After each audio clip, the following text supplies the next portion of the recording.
Welcome back, Desmond. You'll be happy to hear there's actually good news for once. Yeah? I've managed to locate a power source, and it's relatively close by. Up for a trip to Manhattan? Is it safe to leave? Abstergo's gotta be looking for us. Obviously, it's not safe. Can't exactly sit around here hoping to get lucky, though, can we? We need that power source. Besides, I'm sure you can cook up some way to hide our movements. Maybe. The Templars have access to all kinds of satellites and camera systems. We'll need to find a way to mask our digital signature. I can probably camouflage the van, too. But there's not much I can do for us. That's an easy one.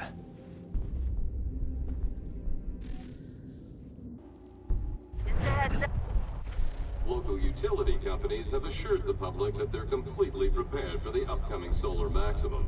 Disruptions to service are expected to be minimal. If only they knew. What's this? A remote-operated camera. It'll provide us with a feed while you're on mission. This will let us talk to each other. We're almost there, so listen up. The artifact is in an office penthouse in Lower Manhattan. At this time of night, direct infiltration is going to get you noticed. I think we're better off having you drop in from above. What do you mean, above?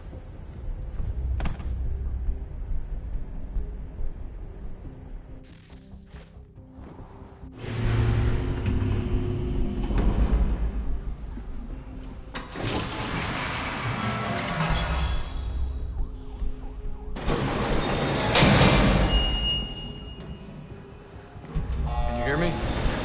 Testing. Testing. 1, 2, 3. Yep, read you just fine. Now why don't you power up the camera?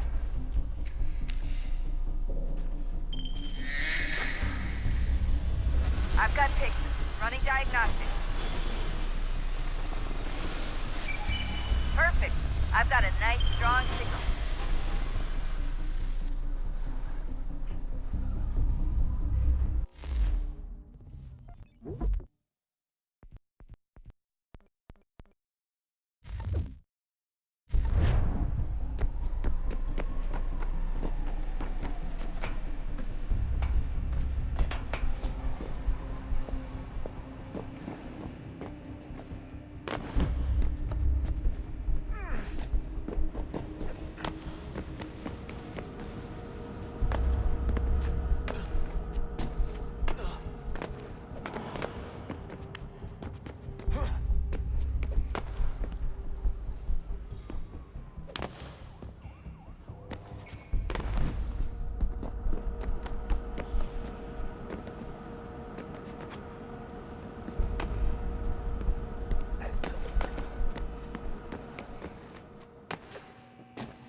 Seriously, Sean?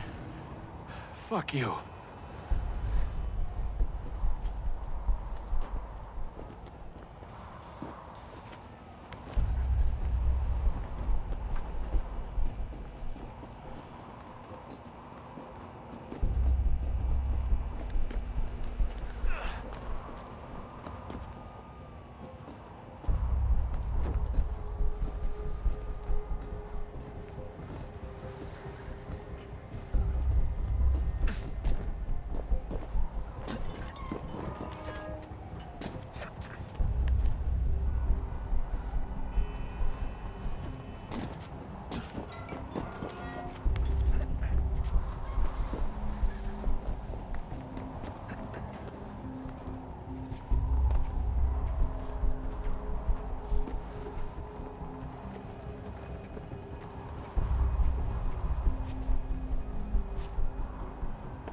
Jesus. Look on the bright side.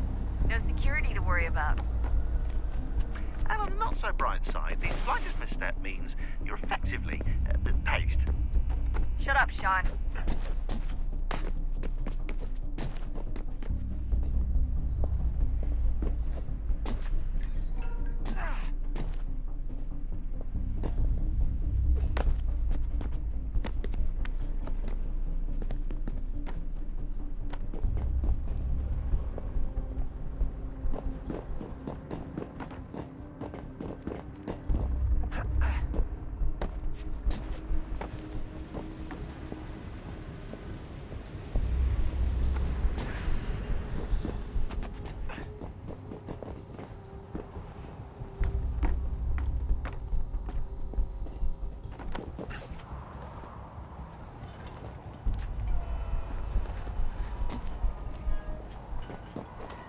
Almost there, Desmond. Once you reach the top of the lit-up crane, you should be high enough to make the jump.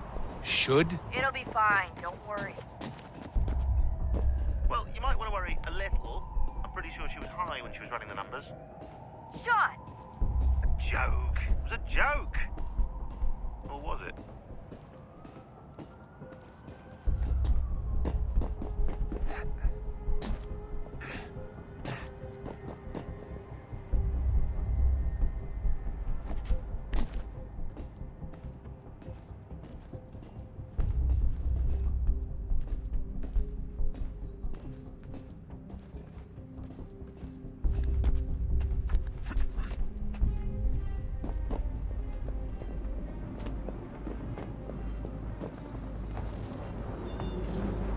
Jump when you're ready, but wait for my signal to open the chute. Timing's really important here. Too soon or too late, and you'll miss the building.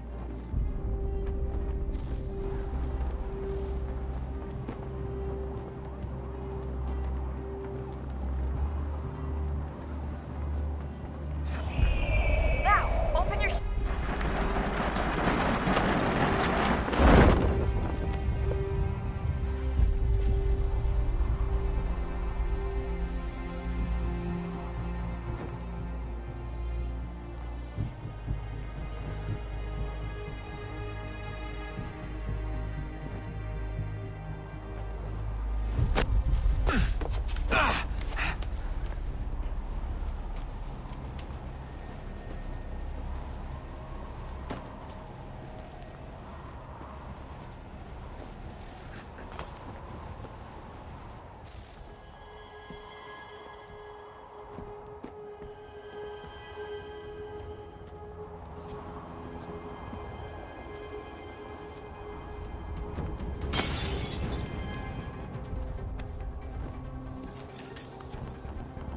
That wasn't so bad. So, you must be Desmond. Not exactly what I expected, but I guess your kind doesn't have many options these days. Who are you? Ask your father. Now give me that. I don't think so. Look, I'm not supposed to kill you, but the boss man didn't say anything about fucking you up. So you got to the counter. Oh!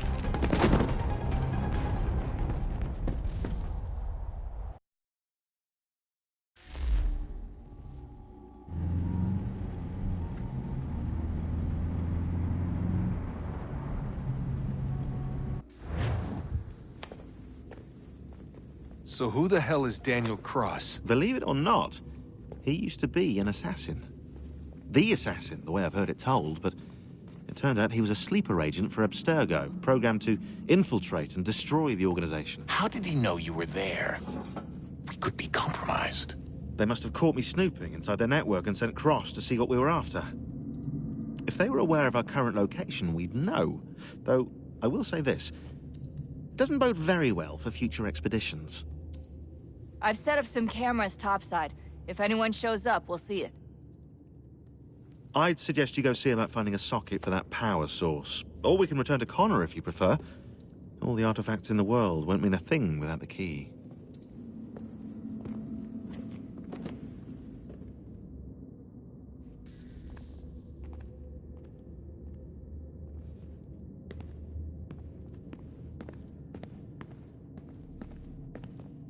I know everyone thinks I'm being silly, but I can't shake the feeling we're being watched.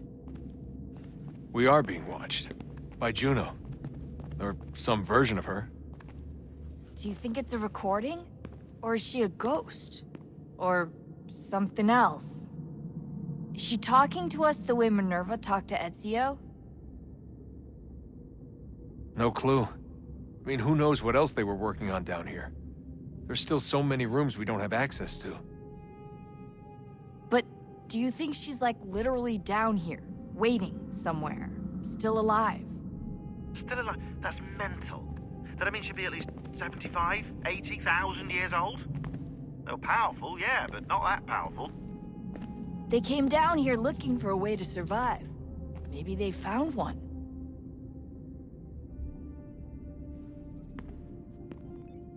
Was it weird seeing Cross?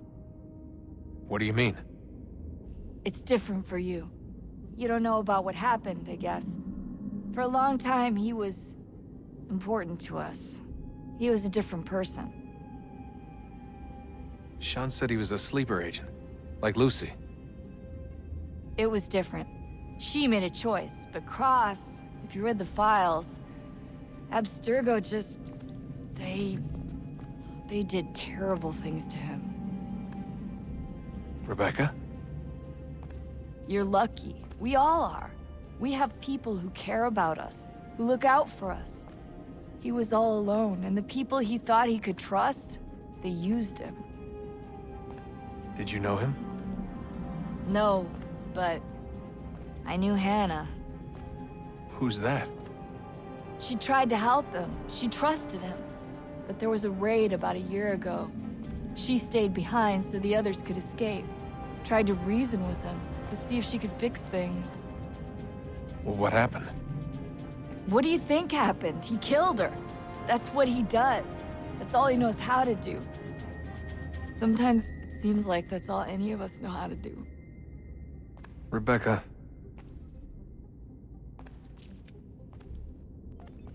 I just want to be alone right now.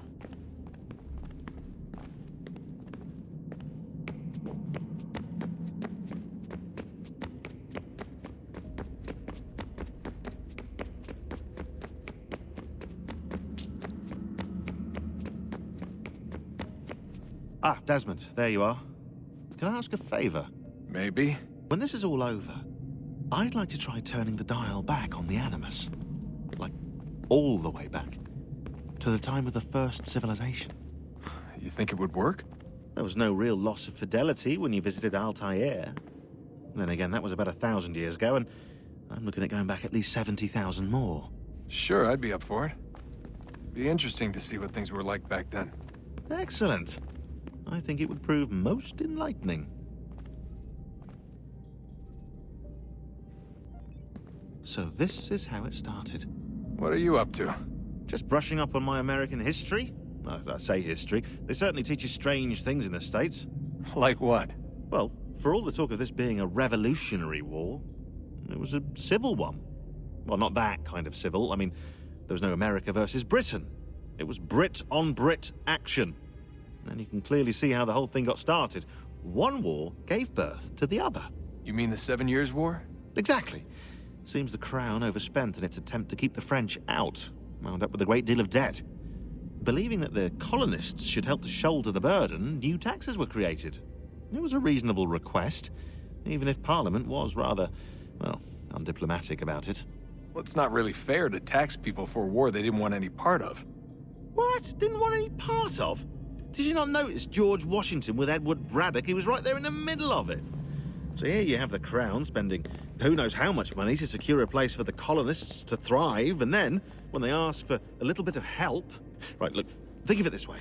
King George and the colonists, they all go out to dinner, right? And when the bill comes, George asks for them to kick in and pay their share. Fair enough. Now keep in mind, he's been taking them out to dinner gratis for decades now. But the colonists, oh no, they insist they only had a glass of water and a side salad. Never mind the table's full of half-eaten food and empty bottles of wine. Now when the king points this out, what do the colonists do? Oh, they flip the table over and they storm out the restaurant. Probably intending to return later and burn it down. You left out the part where the king pointed a gun at the colonists and asked them to cover dinner for everyone in the restaurant. Right, yeah, interesting take. If he pulled out a gun, and I'm not sure he did, it would only have been after the 100th failed attempt at getting them to pay their fair share. But how do you define someone's fair share? Oh, well, with a war, apparently. I wonder how many other places like this exist. There are dozens of them, all over the world. And somehow no one's ever found one before us. I don't think that's true. Oh? When I was at Abstergo, Vidic talked about silencing discoveries made by non-Templars. And I'm sure Abstergo has dug up plenty. The things they must know. Regretting throwing in with us? No. Just looking forward to when we can finally trounce those bastards so I can dive into their archives. Oh, I think I found a lead on another power source. Later, Desmond. I'm in the middle of something very important right now. That's a rule. Just follow that as a rule.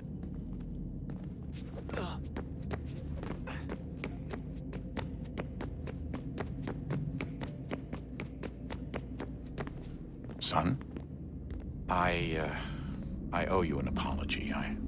I shouldn't have lashed out like that. You have to understand, I've never been very good at this. Never mind that we live rather extraordinary lives. Yeah, I kinda liked my ordinary one. You can't escape who you are, Desmond. So I've noticed. Look, it's silly for us to go back and forth like this. I admit, I did a shitty job raising you. I apologize, I'm sorry. But it's important you understand it didn't come from a bad place. You're my son. I love you. I guess I was so busy trying to make sure nothing bad happened, I didn't consider the consequences. Truce.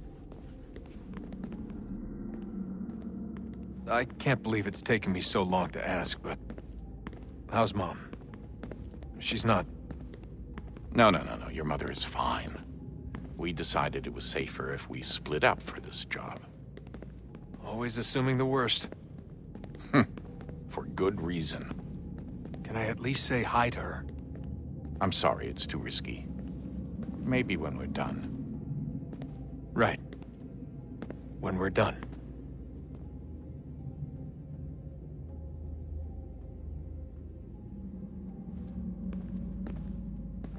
Have we ever tried to make peace with the Templars? Throughout our history, there have been moments. Several, in fact. But it's impossible. There are existential differences, insurmountable. If there were to be unity, it wouldn't be a truce so much as a submission. But knowing what's about to happen, wouldn't it make sense to try and talk to Vidic? Come to an arrangement, even if it's only temporary? We'd all be so busy watching our backs, nothing would get accomplished. Imagine that. We're more productive at war. Well, have we ever tried sending in someone? Doing to them what they did to us with Lucy? Or Cross? We have, and it's never worked. We've sent people who were either too weak and found themselves turned, or too strong and were unable to carry out the charade. I just feel like we all want the same thing. We use the same words, but that's all they are, words. In the end, it all comes down to freedom. We seek it, they detest it. And so there's never an end to the fight. Not until one side is completely gone. Is that even possible? Probably not. Our two groups have existed in one form or another since, well, since forever. But things can be better than they are. And that's something.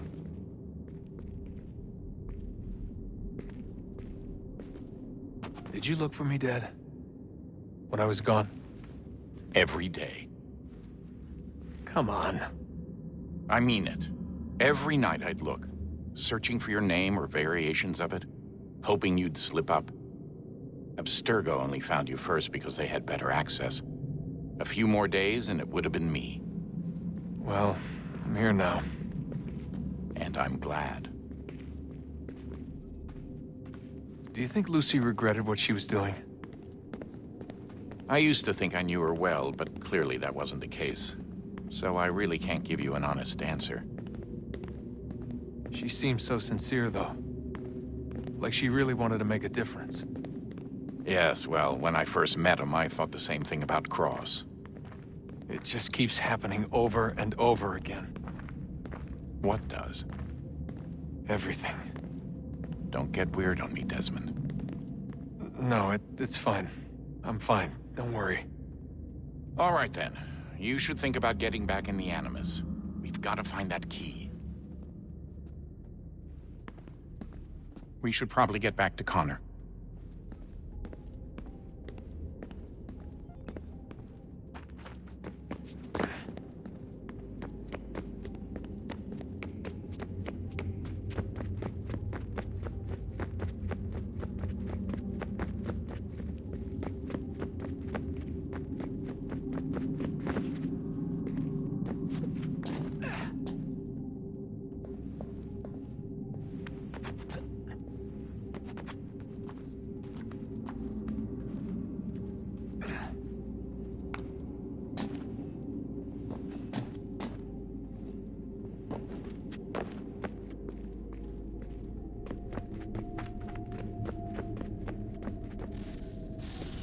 Wonder what's inside.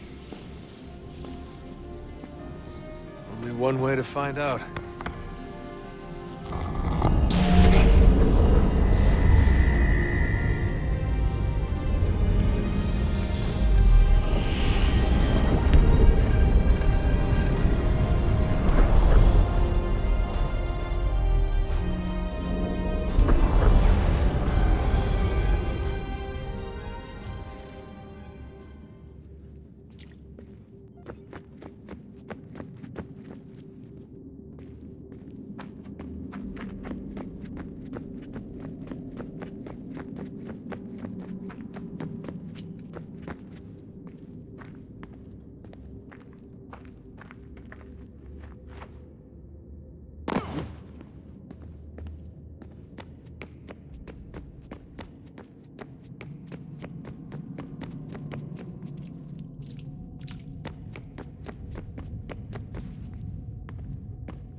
What is a fact? Is it fixed? Immutable? Certain in its existence and only awaiting discovery? Or might it be changed? Here we learned the answer, and thought that it might save us. They were used to command, to control, to own. But we soon discovered another use. When enough sat in thrall and were told to believe, their thoughts took on form. What was imagined became real. If 100 minds could wish away a wall or create a tree, what might 1,000 do? 10,000? More? Might we change the consensus and will the threat away? We resolved to send one into the sky where it might illuminate us all. Once placed, a sentence would be uttered. Make us safe. In this way, we would change the consensus. We would save the world. But it never came to be. We sent a dozen of them skyward, but there was no way to maintain control, to direct the beam, to enthrall the world, to speak the words. Though this was strange and dangerous, what we tried next was worse.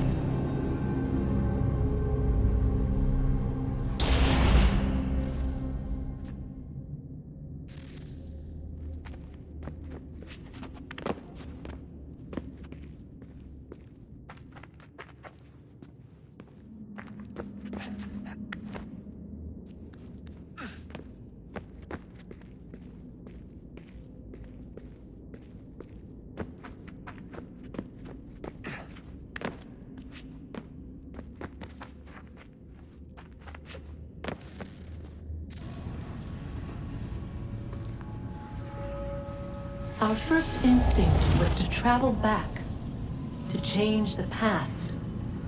But we could not find a way. But forward. We could look forward. And so here we sought to see beyond ourselves, and know what was to come. First, we watched to learn if our work would succeed. But the answer was always the same. So we moved on to other things. But she remained. The one you call Minerva. In time, she too stopped looking, and instead began to speak. She called out across time, in the hopes that you might be saved. She hid messages where none might find them, save for you and those within this place. Fascinating. Tired of it. The cryptic warnings, the threats. Just tell us what you want! But they are. We saw the Nephilim there. We seemed like grasshoppers in our own eyes, and we looked the same to them. Imagine trying to explain all this to a 2-year-old, to a grasshopper. When they said the will of the gods was unknowable, they meant it. Literally. I killed her, you know. I killed Lucy. It was the apple, son. It was Juno. I saw what she was. What would happen if I let her live? I could have stopped myself. I mean, there was a force there. But I didn't have to. I chose to. Desmond. Lucy was going to betray us and take the apple back to Abstergo. I saw the satellite launched. I saw them turn it on, and then it failed.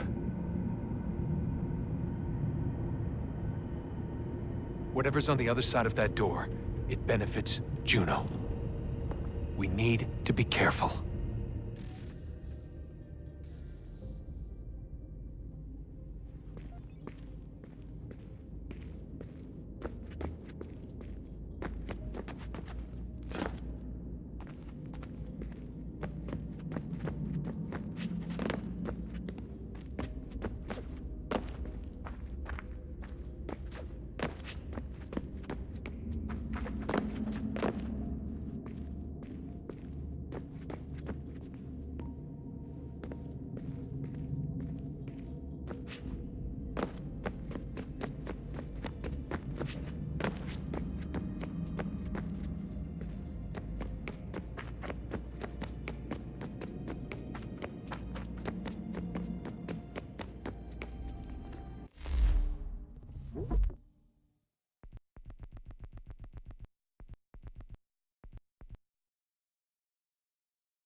I just want to be alone right now.